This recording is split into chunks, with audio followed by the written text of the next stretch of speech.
अच्छी और सच्ची खबरों में सबसे पहले बात चक्रवाती तूफान रेमल की, जो कि बांग्लादेश और बंगाल के तट से टकराने के बाद अब कमजोर पड़ चुका है। बंगाल के तूफान प्रभावित इलाकों में धीरे धीरे जिंदगी पटरी पर लौटने लगी है। लोकल ट्रेन सर्विस और हवाई सेवा फिर से शुरू कर दी गई है। मौसम विभाग ने बताया है कि अब तूफान रेमल पूर्वोत्तर की ओर बढ़ गया है। इतना ही नहीं, तूफान की वजह से ओडिशा, झारखंड और बिहार के भी कुछ इलाकों में 27 और 28 मई को तेज हवाओं के साथ बारिश हो सकती है, जिसे देखते हुए सरकारी एजेंसियों को अलर्ट पर किया गया है।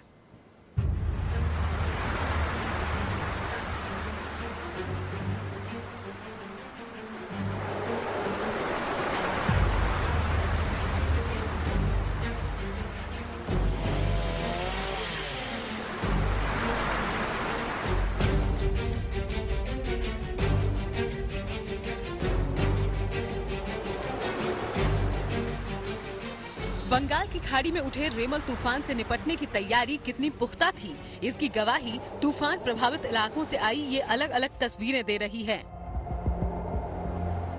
कहीं तूफान गुजरने के फौरन बाद गिरे हुए पेड़ों को काटकर रास्ता साफ किया जा रहा है, कहीं सड़कों पर जमा मलबे को हटाया जा रहा है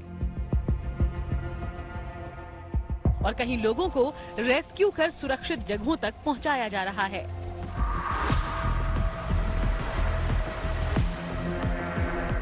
हालांकि तूफान के असर से रुक रुक कर बारिश हो रही है, फिर भी राहत के काम में जुटी एजेंसियां बिना रुके अपने काम में लगी हुई हैं।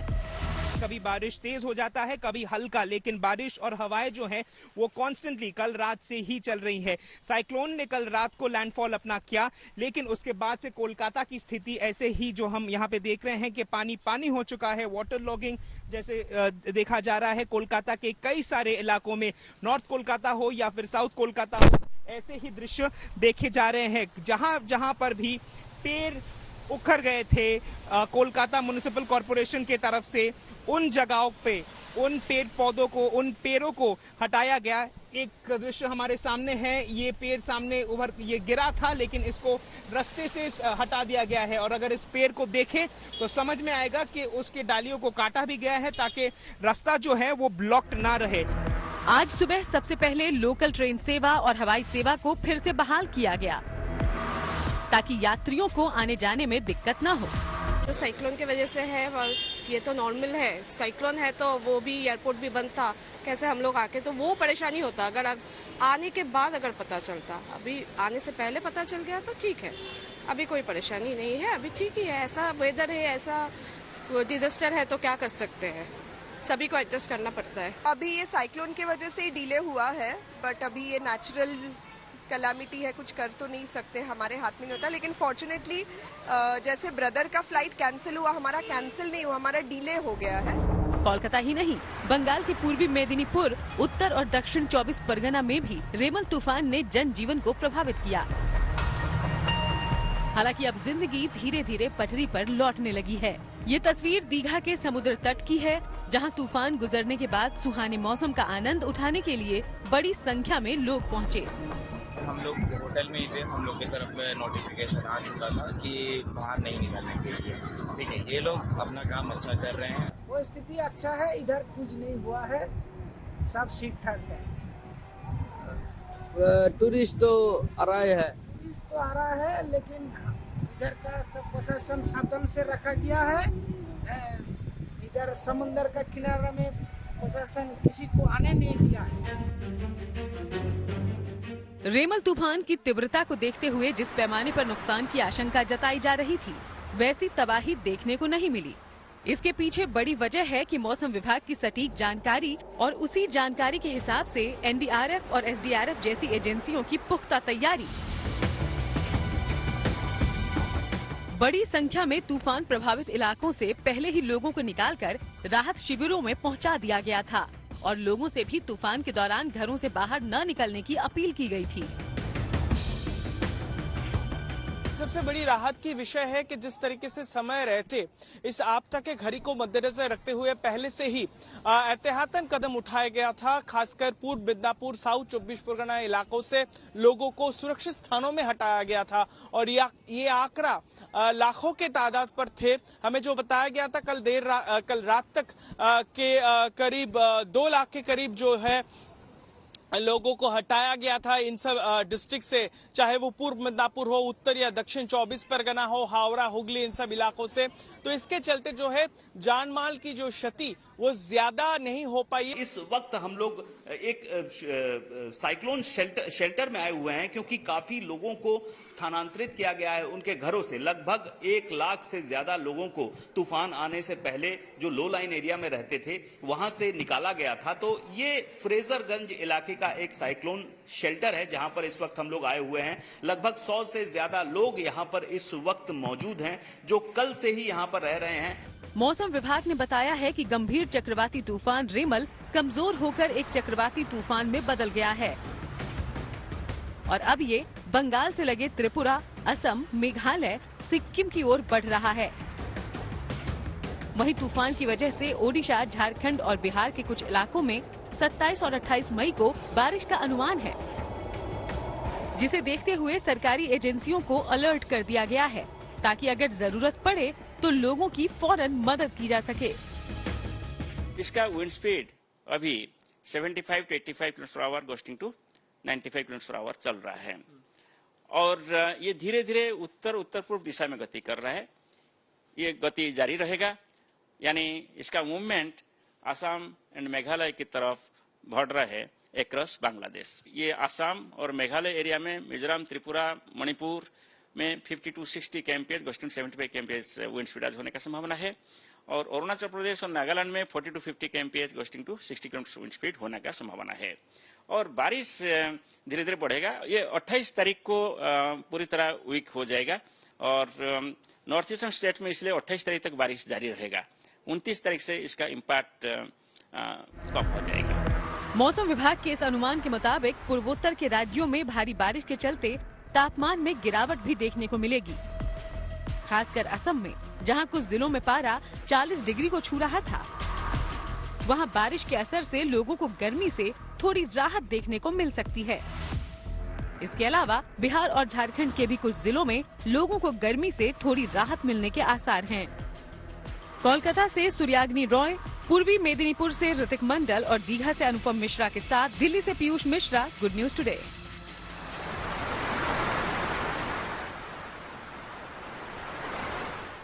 और अब बात करते हैं चारधाम यात्रा की, जिसके लिए अभी भी बड़ी संख्या में तीर्थयात्रियों की भीड़ देवभूमि उत्तराखंड उमड़ रही है। हालात ये हैं कि महज 15 दिनों के भीतर ही 11 लाख लोग दर्शन के लिए पहुंच चुके हैं, जबकि 31 लाख लोग चारधाम यात्रा के लिए रजिस्ट्रेशन करवा चुके हैं। लोगों की इस भीड़ को देखते हुए सरकार ने ऑफलाइन रजिस्ट्रेशन को 31 मई तक बंद कर रखा है। खुद मुख्यमंत्री पुष्कर सिंह धामी तीर्थयात्रियों की भीड़ को देखते हुए बार बार बैठकें कर रहे हैं और जमीन पर उतरकर सुविधाओं का जायजा भी ले रहे हैं।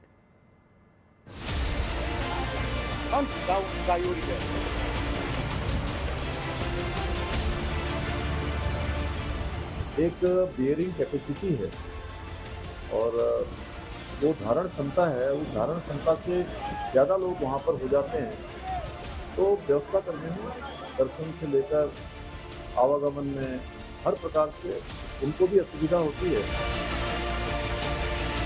अधिकारियों के साथ बैठक की, तीर्थयात्रियों से मुलाकात की और सुविधाओं का जायजा लिया।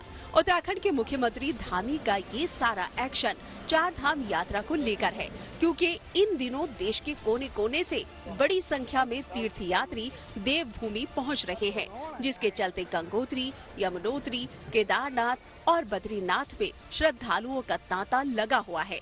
तीर्थयात्रियों की इस बढ़ती संख्या को देखते हुए ही राज्य सरकार लगातार व्यवस्थाओं को चुस्त और दुरुस्त करने में लगी हुई है। चाहे यात्रियों की सुरक्षा का मामला हो या फिर स्वास्थ्य सुविधाएं, चाहे ठहरने का इंतजाम हो या खाने पीने का इंतजाम, सरकार कोई कोर कसर नहीं छोड़ रही है। शुरुआत के दिनों में यहाँ पर व्यवस्था बनानी थी, क्योंकि धामों की एक बियरिंग कैपेसिटी है और वो धारण क्षमता है, उस धारण क्षमता से ज़्यादा लोग वहाँ पर हो जाते हैं तो व्यवस्था करने में, दर्शन से लेकर आवागमन में हर प्रकार से उनको भी असुविधा होती है और प्रशासन को भी उसमें कई बार चुनौतियों का सामना करना पड़ता है। शुरुआत के दिनों में आप सब लोगों ने इस प्रकार का एक अनुभव हम लोगों ने यहाँ पर देखा। उसके बाद हमने यहाँ के जो ऑफलाइन रजिस्ट्रेशन थे वो ऑफलाइन रजिस्ट्रेशन बंद कर दिए, क्योंकि हमारे लिए चारधाम यात्रा क्योंकि महत्वपूर्ण भी है और जो चारधाम यात्रा में आने वाले श्रद्धालु तीर्थयात्री हैं उनकी सुरक्षा अत्यधिक महत्वपूर्ण है।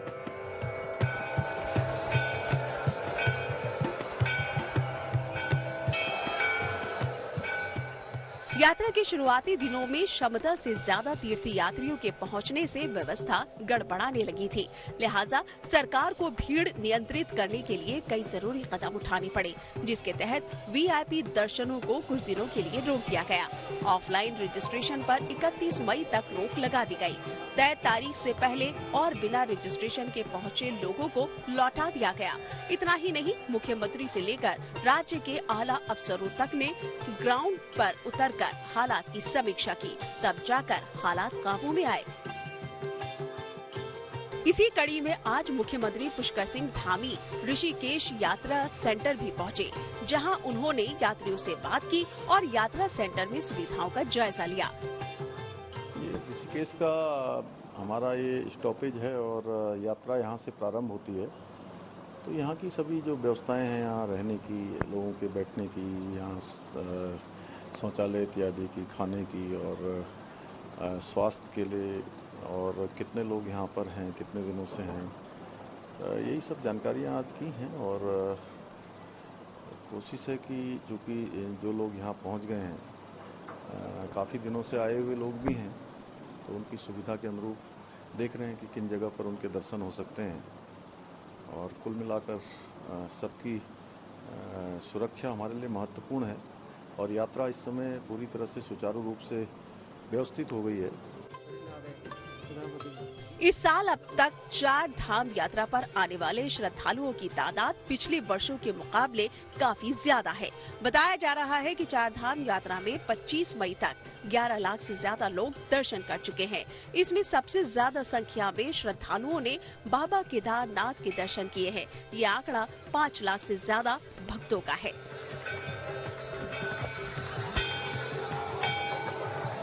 यहाँ पर ऊपर पानी की, रहने की और शौचालय की बहुत अच्छी व्यवस्था है। यात्रियों के लिए अच्छी व्यवस्था की गई है। बहुत ही अच्छा लगा हमें यहाँ केदारनाथ के, अच्छा लगा हमें यहाँ पे आके। शासन प्रशासन की तरफ से जो यहाँ पे व्यवस्थाएं हैं, बहुत व्यवस्था अच्छी है यहाँ पे। अब तक 31 लाख से ज्यादा लोग 4 धाम यात्रा के लिए ऑनलाइन रजिस्ट्रेशन करवा चुके हैं और ये आंकड़ा हर गुजरते दिन के साथ बढ़ता ही जा रहा है, जिसे देखते हुए ये अनुमान लगाया जा रहा है कि इस साल 4 धाम यात्रा में पुराने सभी रिकॉर्ड टूट सकते हैं। ऋषिकेश से प्रमोद नौटियाल और रुद्रप्रयाग से प्रवीण सेमवाल के साथ bureau report, good news today.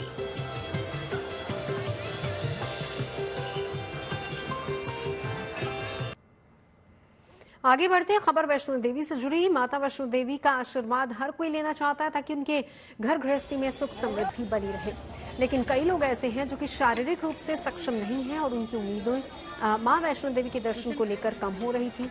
ऐसे में दिल्ली की एक संस्था ने 9 लोगों की उम्मीदों को पूरा करने का काम किया। तस्वीरों में हम आपको दिखा रहे हैं कि जिन 9 लोगों को माता के दर्शन का सौभाग्य मिला, उनकी खुशी छुपाए नहीं छुप रही और वो संस्था और वो माता वैष्णो देवी श्राइन बोर्ड का धन्यवाद करते नहीं थक रहे। कि मेरे जैसे साथी जो आना चाहते हैं दर्शनों के लिए, उनके लिए सुगम्यता रहे, थोड़ा सा एक्सेसिबिलिटी रहे, थोड़े से संसाधन ऐसे हों कि आराम से पहुंचा जा सके और थोड़ा जल्दी पहुंचा जा सके।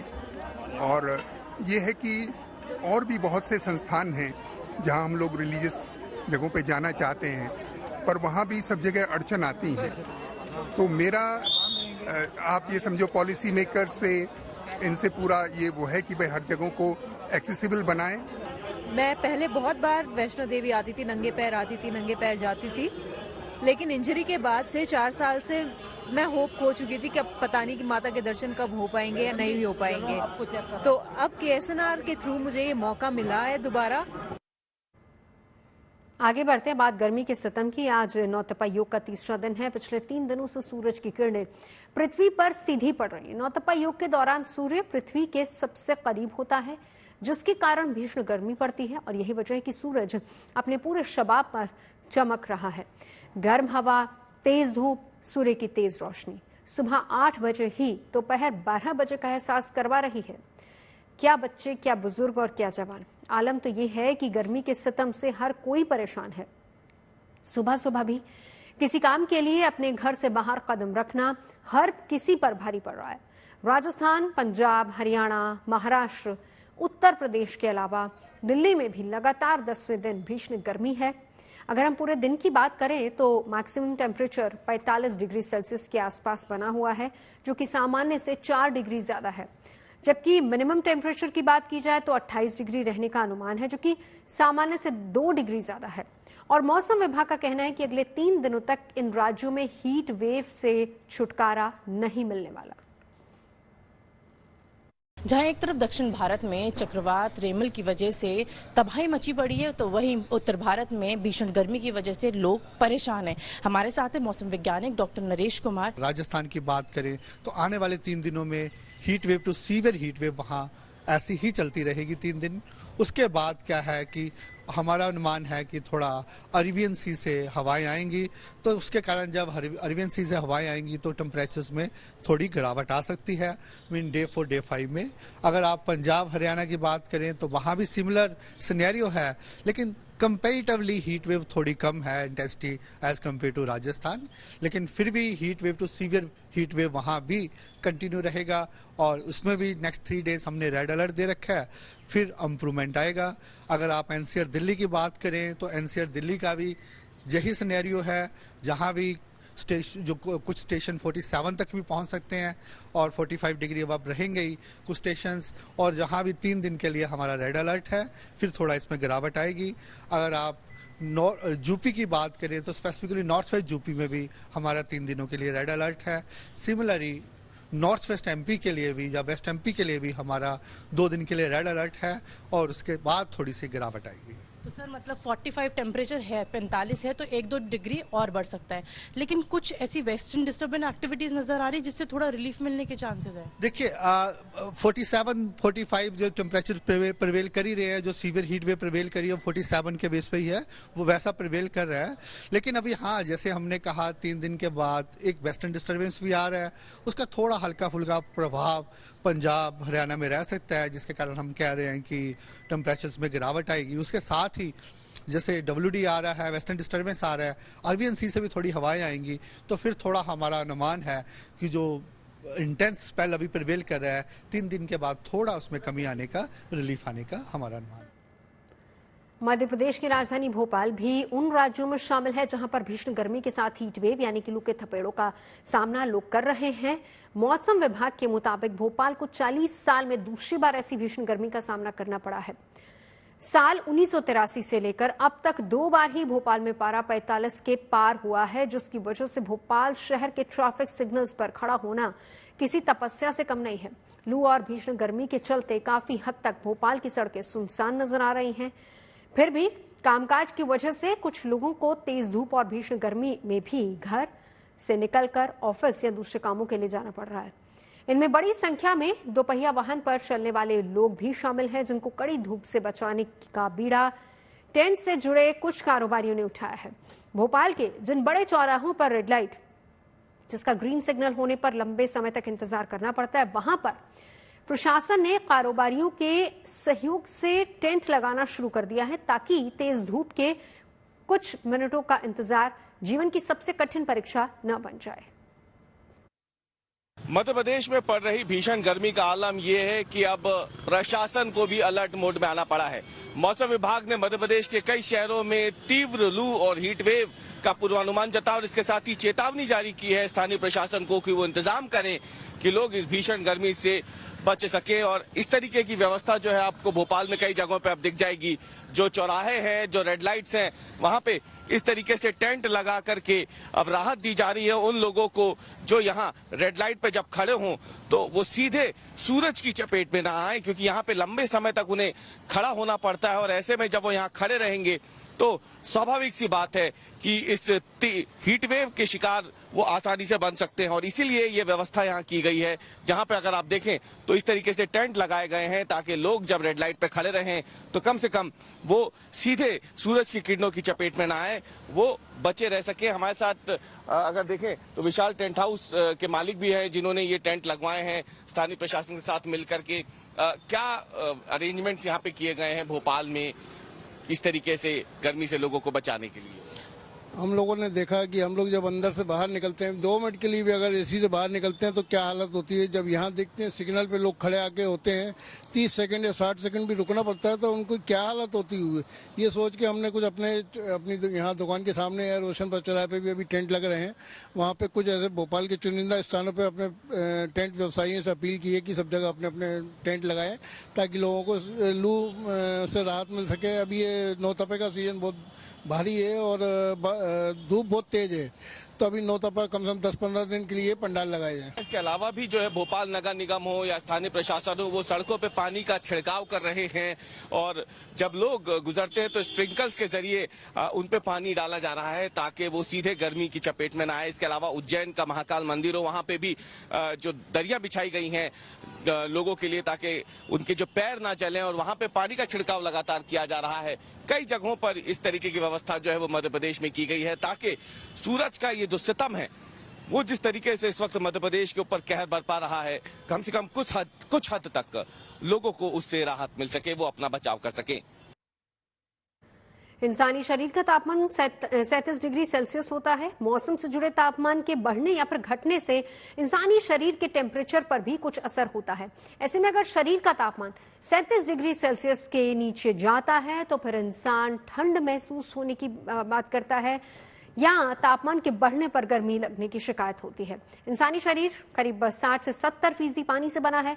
गर्मी में जब हमारे शरीर का तापमान बढ़ने लगता है तब शरीर का पसीने की ग्रंथियां एक्टिव हो जाती हैं, इससे हमें ज्यादा पसीना आता है और पसीने के सूखने पर शरीर ठंडा हो जाता है। और यही वजह है कि गर्मी में शरीर से पसीना निकलना भी तापमान को मेंटेन करने का एक कुदरती तरीका है।